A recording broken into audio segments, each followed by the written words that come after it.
Last month, the province proposed substantial changes to the Police Services Act. The aim is to strengthen trust between the police and the public and replace the previous government's reforms, which this government called, quote, a disaster and anti-police. With us to consider the new approach, Hugh Stevenson, Chief of the Sault Ste. Marie Police Service; Bruce Chapman, President of the Police Association of Ontario; Akwasi Owusu-Bempah, Assistant Professor in the Department of Sociology at the University of Toronto, Mississauga; and Wendy Gillis, crime reporter for the Toronto Star. And we're delighted to welcome everybody around our table tonight for this timely conversation. Wendy, going to put you to work right away, your first time on the program, so let's get to it. Why did the PC government decide to change the approach that had been brought in by the previous Liberal government? Wow, that's a really good question. I think it starts with Premier Doug Ford promising to fix this legislation, saying that, it was anti-police, that it had gone too far. This following a major report by Justice Michael Tulloch, who had come in a few years before to review police oversight. And the previous Liberal government made changes based on that report that some had argued went too far. So this was a campaign promise, and it was in fact one of the first things that Doug Ford did when he became Premier of the province. As you looked at it, did you think that the balance had gone out of whack? Too much anti-police? Not enough? I don't think it had gone too anti-police. I think the previous government, based on Justice Michael Tulloch's recommendations, were responding to concerns stemming from things like policing related to the G20 summit, concerns related to the growth in the Black Lives Matter movement, and other community-oriented concerns around policing. And we need to acknowledge that policing in this province had not undergone a major overhaul in the better part of a generation. And so these were very much due, and I would say in line with changes in policing that we're seeing in other areas in North America and in the West generally. Chief Stevenson, did you think that the previous Liberal government had got the balance wrong? No, I wouldn't say they got it wrong. In fact, I would concur with my colleague that, it was the first review in 15 years. The Police Services Act needed to be reviewed. It needed to be consulted with the stakeholders like Bruce and Rob Jameson and McCormick. And so I think the timing was right. What I did find, though, is the issue of transparency and accountability in the new act, I think, favors all policing well as communities. Just follow up on that. What do you mean? Well, I'll start off with the Inspector General approach. I mean, for years we've talked about standards in policing, and the ministry has, played along with their role in keeping standards in policing high. But I always felt that it failed teeth. It failed impetus. And the new act with the Inspector General, I believe, puts that role a little bit more paramount and central to the government's responsibility for, the 63 or 53 police services in this province. The biggest issue, I can speak from my own service, is the fact that, when SIU is called... That's the Special Investigations Unit. That's correct. That there is timelines put on the length of their investigations. Why is that important? It's important to our members. It's important to the community. It's important to oversight so that the public are aware of the fact within 3 months that this issue has been resolved. We're going to dive a little deeper on this as we go along here. Bruce, I should get you, first of all, to comment on your view on whether the previous act, as amended by the Liberals, went too far in one direction over another. Well, there was no doubt change was needed. Modernization of the Police Service Act was coming. This started in 2011.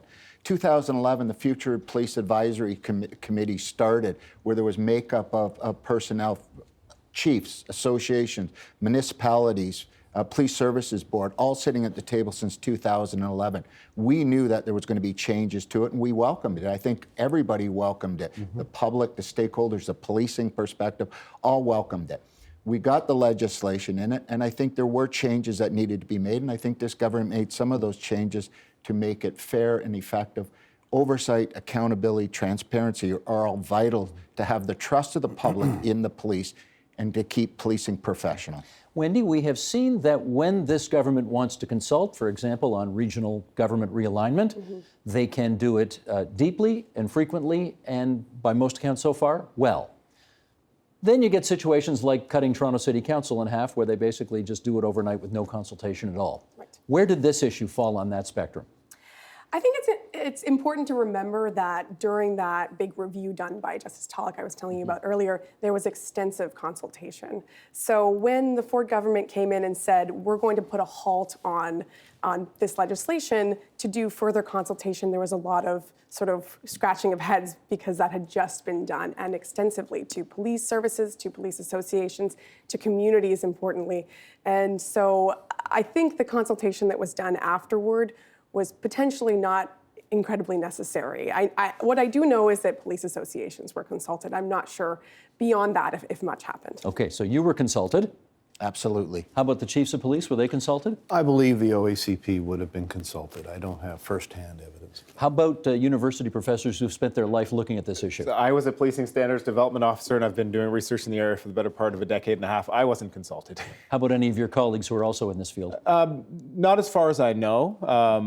And again, I don't think various community groups were reconsulted. I'm not sure they needed to be. I do think part of their consultation was the Conservative government wanting to placate concerns of police parties, really, that, they felt that the previous act had gone too far in the other way. They want to say, look, don't worry, we've got you here. Well, the Correctional Services Minister, Community Safety Correctional Services Minister Sylvia Jones called the previous Liberal legislation the most anti-policing legislation in Canadian history. You think that's accurate? As an academic, I'd want to see the empirical basis on which such an assertion was made, and I haven't seen one. This type of rhetoric, I think, we've seen this coming from this administration in other places before. I'd call it somewhat Trumpian. No, this is just too, it's populist. It garners the base, it gets the base mobilized and concerned on an issue. Well, as a guy wearing a uniform beside you, did you feel that the previous administration's legislation was the most anti-cop in Canadian history? Well, as both a chief of police and an academic, I can say that, no, I didn't think that. I felt that the Liberals certainly had an interest in making things better, which is good. I think they did their consultation. But in the end, I mean, every government has the opportunity to make it better. And really, that act was in place for a month or two before the current government came in and made changes. So, in fairness, I would suggest that the current government has done their best to make it more transparent, more accountable, and more timely for frontline police officers and the public.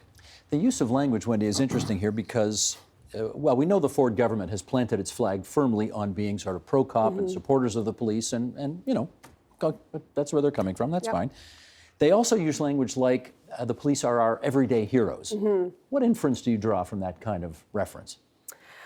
I think that community groups would rightly be concerned about that kind of language, just because it ascertains that the government is taking the police side automatically, and that de facto they're going to believe the police account of certain interactions. And that's dangerous, right? That's why we need police oversight. That's why we need independence. And the suggestion, from the Attorney General and from Sylvia Jones, the Minister of Community Safety, saying that yes, police are heroes. For sure, we can talk about police. They do a great job. They do a hard job, and we need to acknowledge that. But on the other hand, it's dangerous to assume that they are heroes. Bruce, what's your view on that? It's nice to hear some positive about policing. The vast majority of our uniform and civilian members in police services are all professionals, and they do a great job every single day. We always have that one case of that makes the news, and we get the bad story, but generally officers and civilians do the job professionally. So it's nice to have support of government, and the public supports us. I mean, the stats have shown that the public support professional policing in Ontario. So it's nice to hear.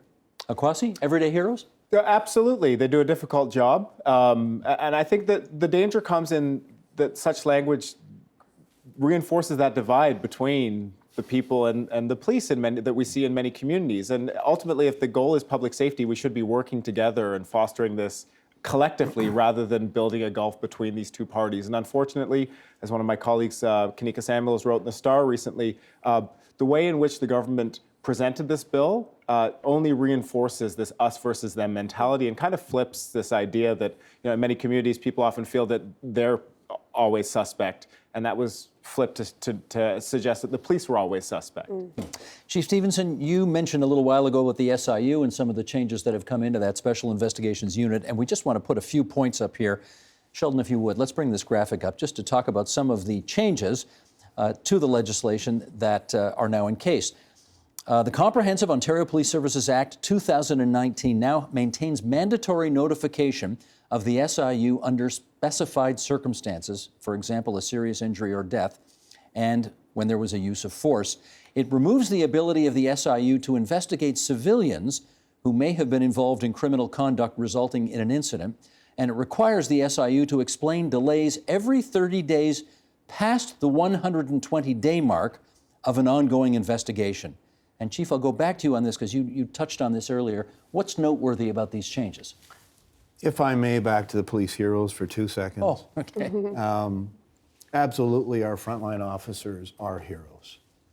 And I think too many, too many times we celebrate the problems and the issues. If I may, 7 o'clock this morning, I got notified of a young person in a mental health crisis who walked up to one of my officers' cars with a knife to his throat and wanted to be suicide by cop. And it was their professional judgment that saved that kid's life. That is a hero.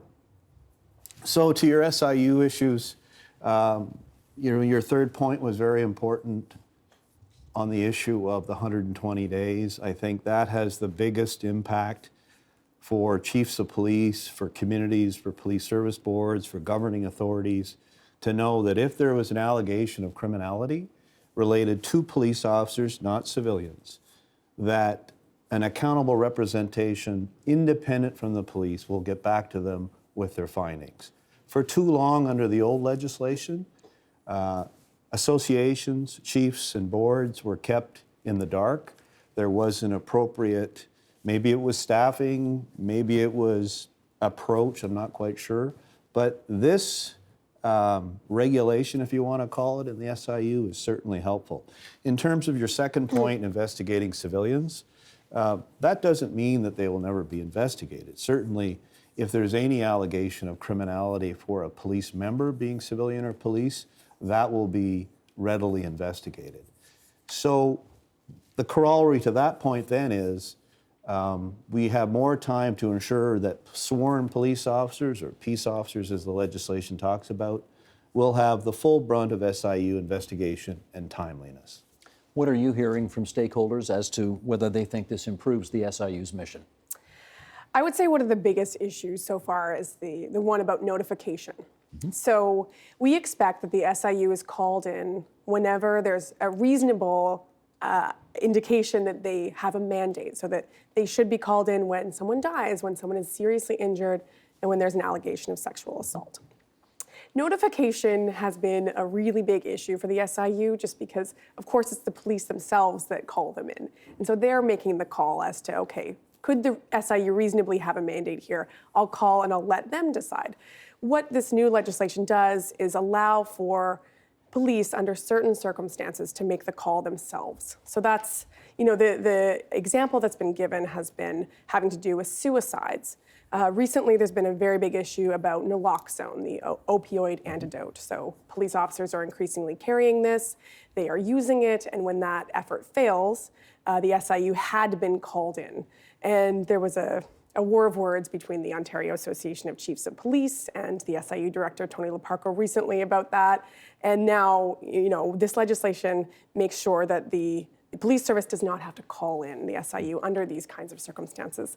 Now, this is being sort of portrayed as a slippery slope, because before this, the expectation was the SIU would be called in no matter what when it was reasonable that they should be, and it's sort of referred to as over-notification. And now I think there's the introduction of, okay, well, under certain circumstances, they don't have to be called in, and I think what I'm hearing from some of my sources is some concern about that. What's your view on the advisability of these changes? I'd prefer to see the over-notification rather than under-notification. There have been a few cases that I'm thinking DeFonte Miller, for example, the young man in Oshawa who was assaulted by a police officer and his brother, and the SIU were not notified swiftly there by the police services in question. Also around heart attacks, for example, I can think of the case of Junior Manon, who was chased by the police and died of a heart attack while in police custody. Theoretically now under these changes, although the heart attack occurred as a result of the pursuit, the police would be well within their bounds to say, well, we don't have to call the SIU in because he died of a heart attack. It wasn't a direct result of some form of police use of force. So the act, in your view, would be worse off as a result of these changes? Precisely. Well, I think the chief has the ability to call. It's up to the chief to determine that, and I think they will probably overcall than they will undercall the SIU. They still have that ability and the authority to do it, and I think they'll use it. We talk about that case in Oshawa, absolutely, but on the other side, or the flip side of that, there's probably 15 or 20 that we get where the SIU was called, where there was absolutely no reason for them to call. 6, 9, 12 months later, they're clearing them and saying that the police weren't even on scene or weren't even involved. And so it was a case of notification of the SIU director. Just one point that the chief made earlier when talk about the 120 days, the one part that was missed out of that was the affected parties or the families of the affected person, and about the notification. So the 4 months and the timelines and the importance of ensuring that the speedy resolution and thorough investigation, as we do as police officers, day in, day out. I mean, we do it for public safety, we do it for the families, we do it because it's our job, and we expect that same out of the SIU and their investigators to do it in a timely fashion. You know, that the prime example was the Barrie case with the tasering that was witnessed, and 8 months later to say that the officers were actually heroes trying to save that unfortunate, tragic consequences of a death of Mr. Brown. But the police actually tried to save his life. And what got lost in that for those 8 months was the cone of silence on that whole investigation. The public loses support of the police. Our community did. There was activity there was rallies against the police, and they were not at fault in that. Nobody knew. And it's most unfortunate for the family of the person, for the police officers, and for the community. And we all lose trust in the SIU when that happens. Let me put that to Akwasi. Is 8 months too long for any officer under a cloud to have to wait for a verdict? I would agree. I guess it depends on the particulars of the case. I think this also comes down to a matter of resources too, right? I think we can increase the level of transparency and the speed with which investigations can be conducted if adequate resources are provided to the SIU. And I know that at the moment it's not, when we consider the size of some of the police services in the provinces, it's not a very large operation. And so I think more resources could be directed at the organization to allow it to carry out its mandate in a transparent and efficient manner. Can I just understand this, Wendy? Is this to say that the Special Investigations Unit, when it is called in to investigate something now, has 120 days, period, full stop, to get its verdict in place? From what I'm hearing from my sources, there's no clear mechanism to ensure that it's done by 120 days. That's the expectation that's been set.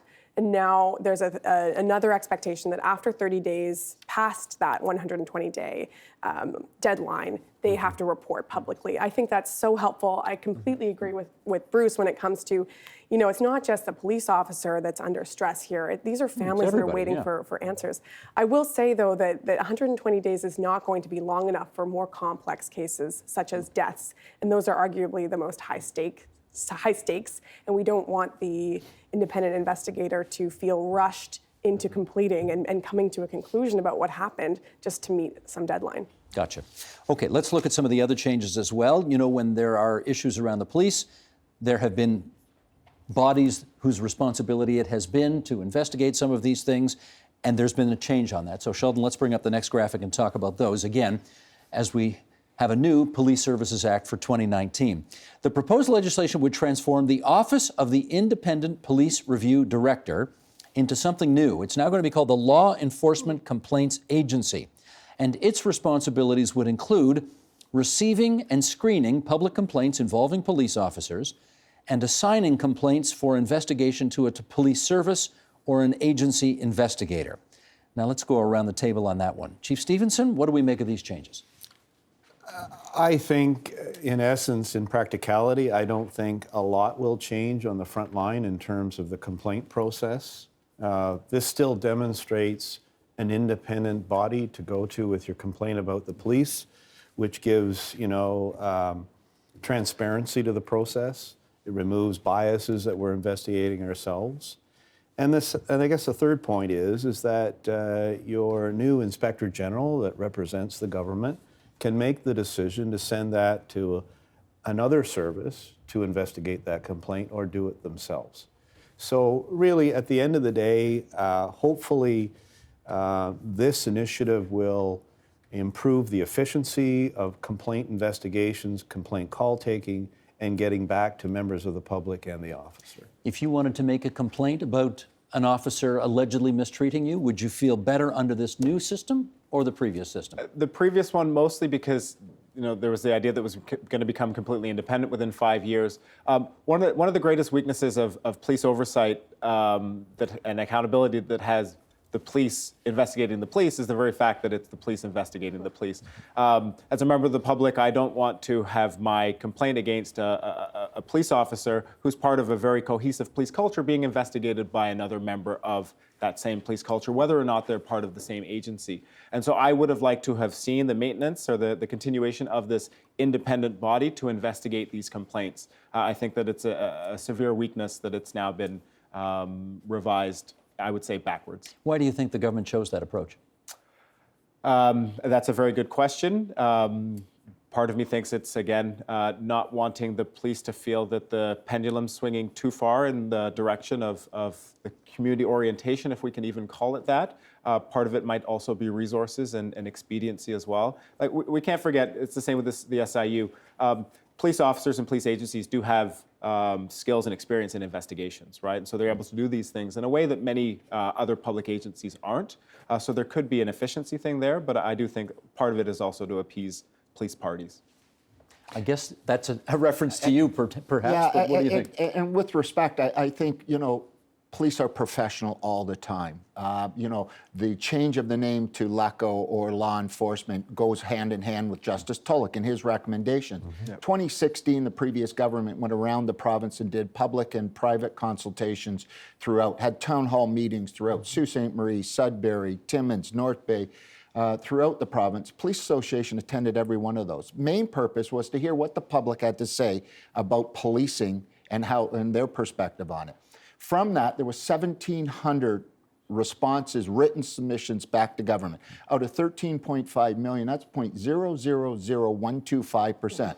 Even if you do everybody 18 and over, it's still 0.00015% of the public actually had concerns with police or wrote in about issues in policing. What do you infer from that? What I'm referring to is the vast majority of Ontarians support policing, professional policing, and believe that they are transparent, they're fair, and they're accountable. I worked in public complaints, and I did several internal investigations. Nobody wants a dirty police officer at all. And the first thing you do, probably more so than anybody, is you ensure that you remove someone that did a criminal act or was guilty of misconduct. Second, I think what it helps is it allows you to do training and be able to educate your officers on weaknesses maybe we have in the police services that we don't recognize that we're seeing, whether it be continuous or ongoing, or whether it be repetitious of some issue that we have that we're not doing, and whether that's our public relations and how we're dealing with the public. So I think we're equipped to do it. I think we do it fairly.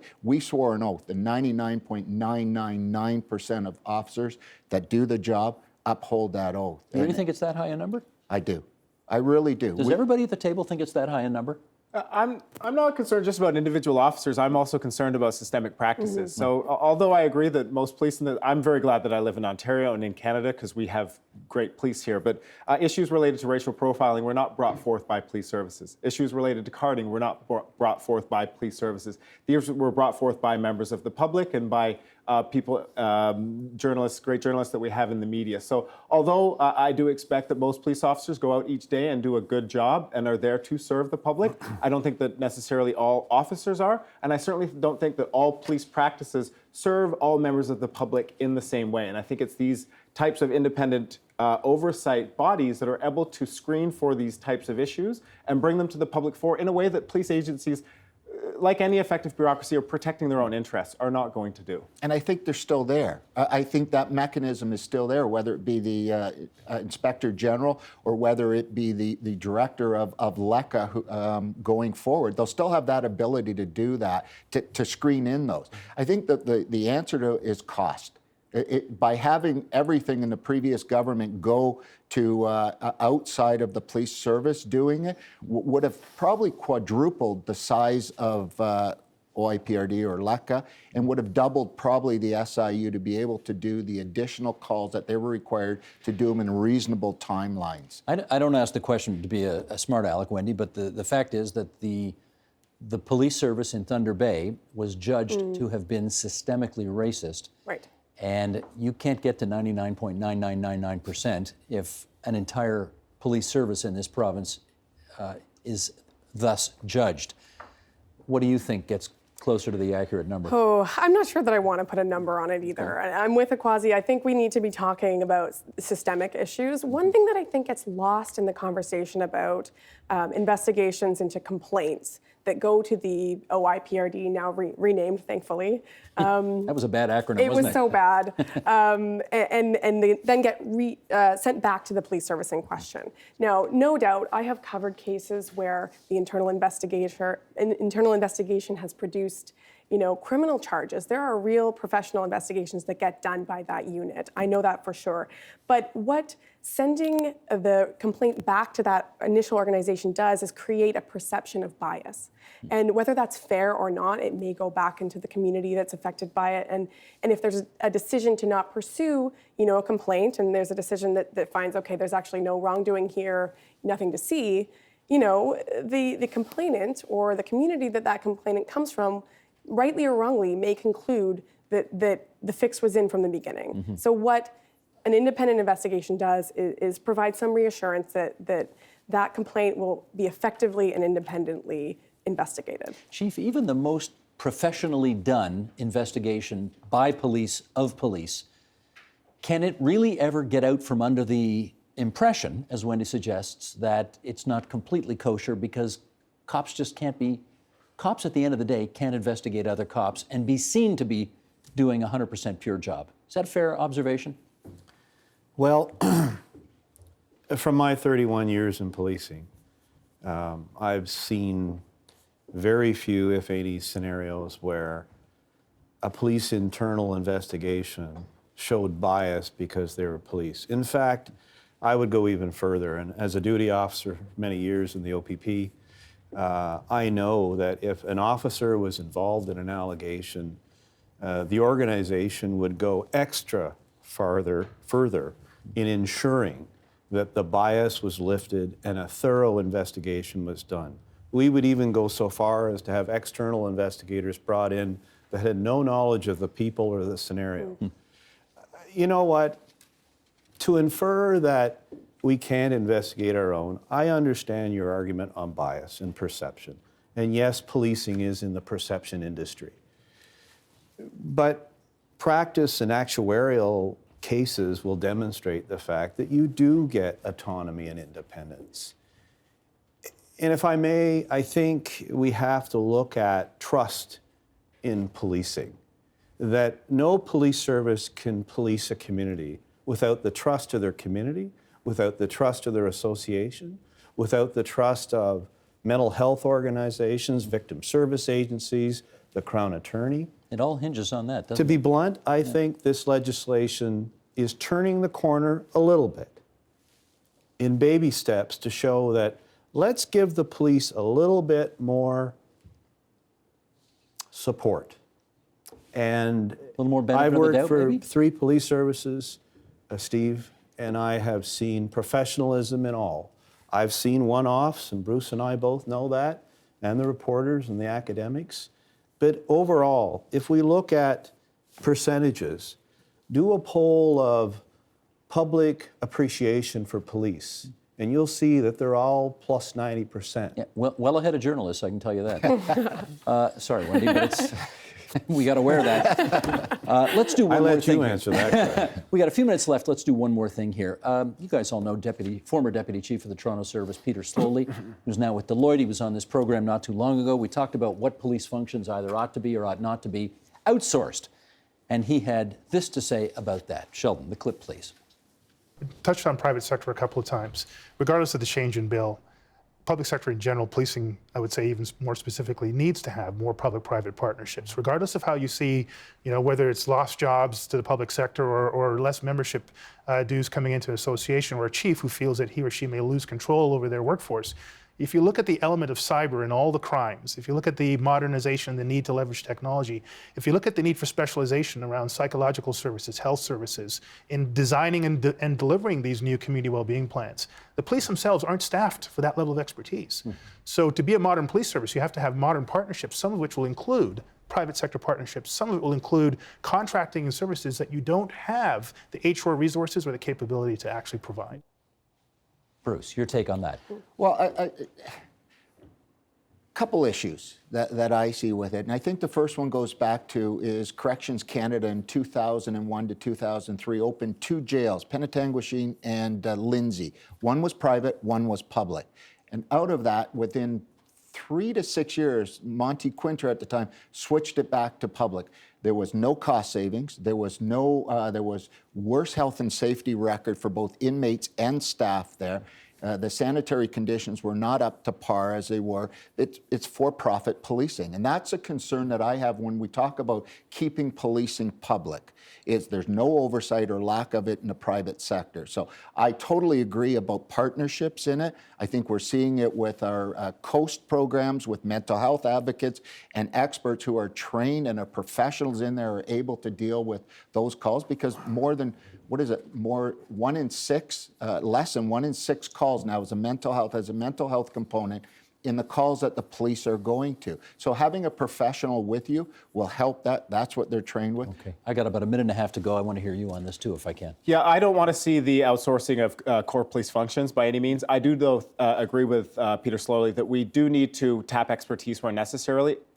I would like to see the civilianizing of many police functions, right, which will bring down costs. We don't need sworn officers performing functions that someone without a badge and a gun can do. And in relation to some of the cyber crimes and things like that, that is where we might be able to get people with a certain set of expertise, whether they work directly for a police agency permanently or they're brought in on contract to fulfill specific needs, do those roles and functions, do so more effectively and perhaps more cost efficiently. Our friend from UTM gets the last word on this program.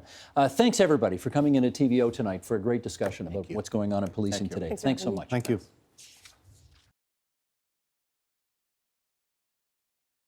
The Agenda with Steve Bacon is brought to you by the Chartered Professional Accountants of Ontario, helping businesses stay on the right side of change with strategic thinking, insightful decisions, and business leadership. Are you on the right side of change? Ask an Ontario CPA.